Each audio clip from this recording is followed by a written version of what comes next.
तो दोस्तों धीरे धीरे हम एक ऐसे समय की ओर जा रहे हैं जहां पर ज्यादातर लोग डिप्रेशन और मेंटल प्रॉब्लम से घिरे होंगे। तो इन चीजों से बचने का सबसे अच्छा तरीका है सेल्फ टॉक। मैंने पिछली वीडियो में भी बात की थी कि अगर हमने लाइफ में कुछ बड़ा हासिल करना है तो हमें अपने सबसे बड़े शत्रु इंस्टेंट ग्रेटिफिकेशन से बचना पड़ेगा, और इससे बचने का भी सबसे बढ़िया तरीका है सेल्फ टॉक। तो अब हम बात करते हैं सेल्फ टॉक क्या होता है। सेल्फ मतलब खुद और टॉक मतलब बात करना, खुद से बात करना। सुनने में बहुत और लगेगा, लेकिन सच में हम अपने आप से ही नहीं बात करते। कितना अजीब है ना। आप सबसे ज्यादा दूर अपने आप से ही हो। आप कमेंट में मुझे सच सच बताना, आपने लास्ट टाइम अपने आप से कब बात की थी कॉन्शियसली। यहाँ पर समझने वाली बात यह है, सेल्फ टॉक और ओवर थिंकिंग में जमीन आसमान का फर्क है। सेल्फ टॉक है खुद से होश पूर्वक बात करना, और ओवर थिंकिंग माइंड में अपने आप चलने वाले विचार है। ओवर थिंकिंग वो जनरेटर है जिसके चलने से इलेक्ट्रिसिटी नहीं एंजाइटी पैदा होती है। और इसके उल्ट अगर सही से आत्मचर्चा की जाए, सेल्फ टॉक की जाए, तो बड़ी से बड़ी मेंटल प्रॉब्लम्स को ठीक किया जा सकता है। सेल्फ टॉक पर बहुत ही सफल लोगों ने अपने अपने विचार रखे हैं।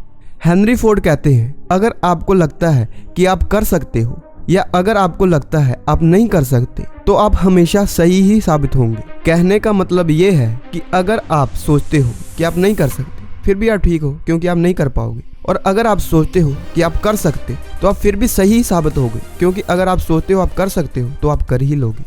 टोनी रॉबिन्स कहते हैं कि आपकी लाइफ की क्वालिटी बिल्कुल उस समान है जिस तरह के आप प्रश्न अपने आप से पूछते हो। तो बात बिल्कुल सही है। अगर आप अपने आप से इस तरह के सवाल पूछते हो कि मैं अपने फ्रेंड की नेटफ्लिक्स की आईडी कैसे ले लूं, मैं पबजी में इतने किल कैसे कर लूं, तो आपकी लाइफ की क्वालिटी क्या होगी आपके प्रश्नों से ही पता लगता है। और अगर आपके सवाल ऐसे हैं जैसे मैं कम से कम पैसों में कैसे बिजनेस खड़ा करूं, मैं 10,000 के इन्वेस्टमेंट से 1 करोड़ का बिजनेस कैसे बनाऊं, तो इन सवालों से ही पता लगता है कि आपकी लाइफ कैसी होगी।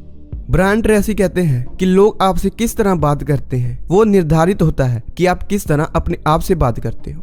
तो अगर आप अपनी ही इज्जत नहीं करते तो कोई और आपकी इज्जत क्या करेगा। अगर आप अपनी नजरों में ही गिरे हुए हो तो किसी और की नजरों में आप कैसे उठ सकते हो। इसलिए खुद से बातें करना शुरू करो, सेल्फ टॉक का यूज करो और अपनी लाइफ बेहतरीन बनाओ। और इस पर स्वामी विवेकानंद जी कहते हैं कि आपको रोज कम से कम एक बार अपने आप से कुछ समय एकांत में बात जरूर करनी चाहिए, नहीं तो आप दुनिया के सबसे बेहतरीन इंसान से वंचित रह जाओगे।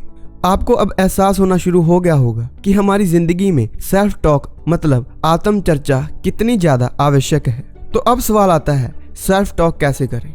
जवाब बहुत ही सीधा है। पहले तो आपको इसकी इम्पोर्टेंस समझ में होनी चाहिए, जो कि इस वीडियो को देखने से आपको समझ आ ही जाएगी। और अब जब आपको समझ आ गया है तो अब आपको बस एक ऐसी जगह चाहिए जहां कोई शोर शराबा ना हो, और ना ही कोई ऐसा व्यक्ति हो जो आपसे कोई बात करे, और ना ही आपका कोई फोन वगैरह होना चाहिए। एकांत और शांत। तो आप बहुत ही आराम से आत्मचर्चा कर सकते हो। तो अब आत्मचर्चा पर थोड़ा आध्यात्मिक बात भी कर लें।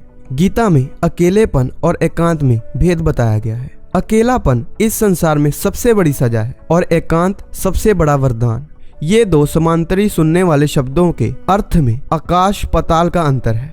जहाँ एक और अकेलेपन में छटपटाहट है, वहीं एकांत में आराम है। अकेलेपन में घबराहट है, एकांत में शांति है। जब तक हमारी नजर बाहरी ओर है तब तक हम अकेलापन महसूस करते हैं, और जैसे ही हमारी नजर अपने भीतर की ओर मुड़ती है तो हम एकांत में प्रवेश करते हैं। वैसे देखा जाए तो ये जीवन और कुछ नहीं बल्कि अकेलेपन से एकांत की ओर एक यात्रा है। एक ऐसी यात्रा जिसमें रास्ता भी हम हैं, यात्री भी हम हैं और मंजिल भी हम ही हैं।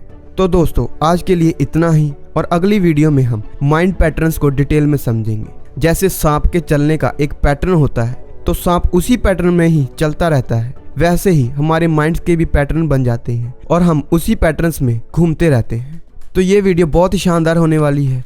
तो मिलते हैं नेक्स्ट वीडियो में, और लास्ट में यही कहूँगा, your mind is your world, make it better. Good bye.